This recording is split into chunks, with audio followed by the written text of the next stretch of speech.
Absolutely. Thank you, Representative Pallone. The importance, I think, of hosting an event like that, which the President joined, is that we can showcase that there are great things happening. You know, I, for one, am not going to submit to this notion that manufacturing is dead in America.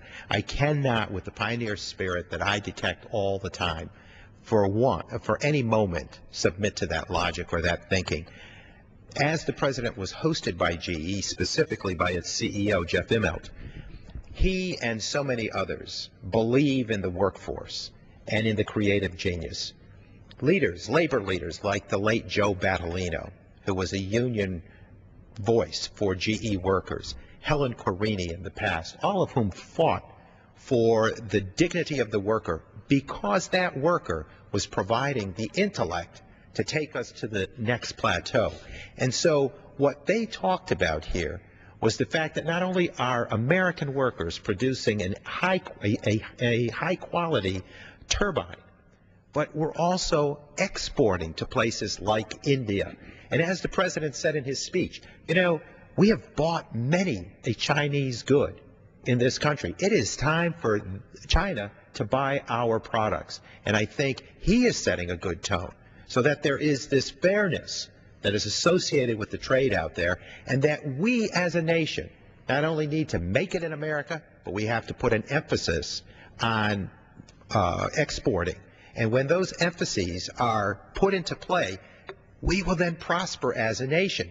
You know, you talk about the turbine and the manufacturing going on at GE, but the President was also updated with right next door, and the activity right next door, which is an advanced battery manufacturing center. And it's not the traditional lithium ion of which many people speak as the cutting edge battery. This one that GE is creating can deal with heavy fleets, specifically helping that niche of battery application.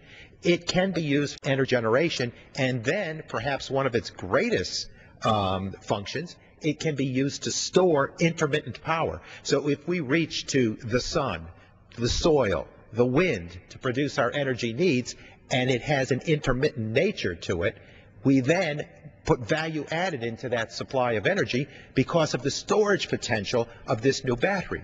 And then they also have, across the street from this plant, GE's Global Renewable Center and Renewable Energy Center.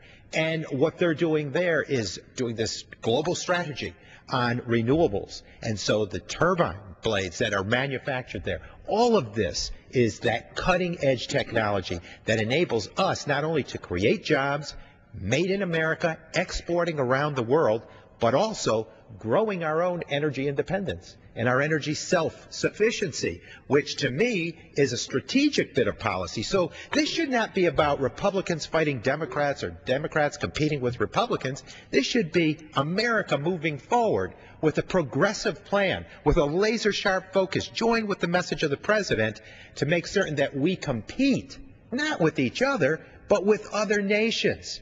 Is it robust? Probably. Is it very hard-fought?